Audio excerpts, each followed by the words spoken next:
मोरारजी भाई चाहते थे कि उसको सजा दी जाए इंदिरा गांधी को। शाह कमीशन बैठा, शाह कमीशन कोई ढूंढ नहीं पाया, इंदिरा गांधी के खिलाफ कोई किसी तरह का आरोप नहीं आ रहा था। मधुलिमे ने मारुति के ऊपर एक प्रिविलेज मोशन संसद में मूव किया हुआ था।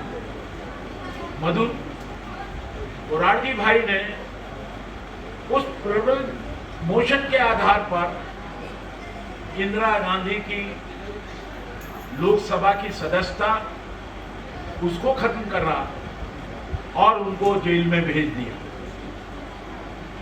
जब ये सारी चर्चा चल रही थी तो उस समय इंदिरा गांधी ने मधुलिमे के पास कल्पनाथ राय, जो कि पहले पुराने सोशलिस्ट थे, उनको भेजा।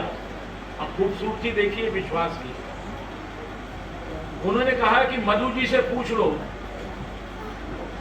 मधु जी जो ड्राफ्ट बना देंगे मैं उस पर साइन कर दूंगी, क्योंकि मधुलिमे का कहना था जितना आदमी की जो दोष है उतनी ही सजा हो। प्रिविलेज मोशन पे अगर इंदिरा गांधी माफी मांग लेती है पार्लियामेंट के अंदर तो उस मामले को खत्म कर देना चाहिए, मगर हमारी जनता सरकार वाजिब थी इस बात के लिए सजा देने के लिए। जिस दिन पार्लियामेंट्री पार्टी के अंदर ये पास हुआ, जिस आदमी ने अपना प्रिविलेज मोशन रखा था, उनको जान गए थे कि वो साथ नहीं दे रहे हैं, उनको विश्वास में नहीं लिया। रात को जिस समय मधुलिमे को पता लगा इंदिरा गांधी की लोकसभा की सदस्यता को खत्म कर दिया, उनको जेल के अंदर भेज दिया, मधुलिमे ने उस दिन कहा ये कानून का दुरुपयोग, ये अमान्य है।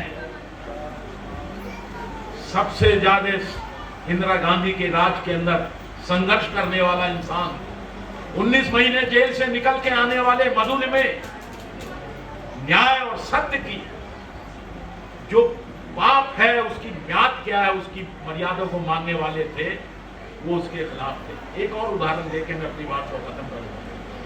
अभी सिद्धू साहब ने जिक्र किया रेलवे की स्ट्राइक का। रेलवे की स्ट्राइक के अंदर जॉर्ज फर्नांडिस दिल्ली की जेल में बंद थे।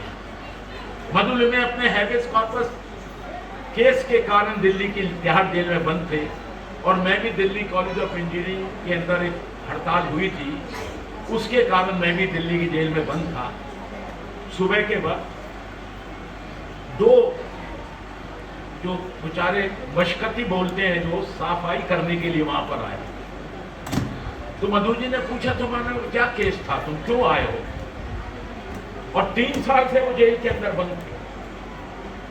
उन पर चार्ज था 55/106, कोई एक ऐसी धारा थी कि जिसके पास लाइवलीहुड नहीं है, कमाने का कोई साधन नहीं है, साधन संपन्न नहीं है, उसकी निगाह भी चोर की हो सकती है। उसमें एक रामचंद्र नाम का मालिशिया था, बोट क्लब के ऊपर उसको पकड़ लिया, उस पर आरोप लगा इसकी नजर कार पर गंदी नजर थी, उसको चुराने वाला था। मधुलिमे ने हैबियस कॉर्पस तिहाड़ जेल से छुड़ा। उस दिन वो इतने बेचैन थे, इस मुल्क का क्या होगा? गरीब आदमी की निगाह भी चोर की है। चोरी करता अगर इंसान पकड़ा जाए उसको ले जाकर सजा दो, मगर जिसके पास अपनी सरमाया नहीं, अपनी सरमायादारी नहीं, उसकी निगाह भी चोर की है। मधुलिमे ने जाकर सुप्रीम कोर्ट के अंदर हैबियस कॉर्पस उसकी तरफ से दायर की। उनके जाने के बाद उन लोगों को रिहा कर दिया गया और उसके बाद उनको माफ किया। हमारे यहाँ पर कई साथी बैठे हैं, जनचंदा है, योगी मंजंदा, हरीश खन्ना है, सामने बदला हिंदी है। बरसों बरस हमने मधुलिमे की चिलम को भरा है। हिंदुस्तान और दुनिया को सियासत के सिद्धांतों से लेकर जमीनी राजनीतिक पाठ पढ़ाने वाला इंसान, 4 बार का लोकसभा का सदस्य, उसके घर में कोई फ्रिज नहीं था, टीवी नहीं था, उसके पास कोई गाड़ी नहीं थी, उसके पास टीवी नहीं था, किसी तरह का साधन नहीं था, मटके का पानी का था, पर ज्ञान का अथाह सागर 60 से ज्यादा किताबें आज भी हमारे को वहां उन्होंने लिख के पढ़ के रख के दे दी। दोनों मंत्रिमंडल में मोरारजी भाई और चौधरी चरण सिंह दोनों उनको अपना कैबिनेट का मंत्री बनाना चाहते थे, मगर वो 60 सैकड़े के सिद्धांत को मानने वाले थे। 60 सैकड़े का सिद्धांत सोशलिस्ट पार्टी का क्या था? जो पिछड़े हैं उनको विशेष अवसर दो। जनता पार्टी की सरकार में 3 कैबिनेट मंत्री बनाए गए मधुली में, पार्टी के जनरल सेक्रेटरी उनकी कलम से बने। एक बने जॉर्ज फर्नांडिस अल्पसंख्यक, दूसरे बने मधु दंडवते ब्राह्मण और तीसरे पुरुषोत्तम कौशिक जो कुर्मी थे। ऐसे किरदार का आज हम 100 साल के बाद भी उनको क्यों याद कर रहे हैं? इस दिल्ली शहर के अंदर रोज नारा लगता है बलियों का, जो जोरावर है, मंत्री है, प्रधानमंत्री है, बड़े बड़े राजा नवाबों के लिए नारा लगता है, कैसा फलाने कैसा हो उस जैसा हो। जब तक सूरज चांद रहेगा धरती पे तेरा नाम रहेगा।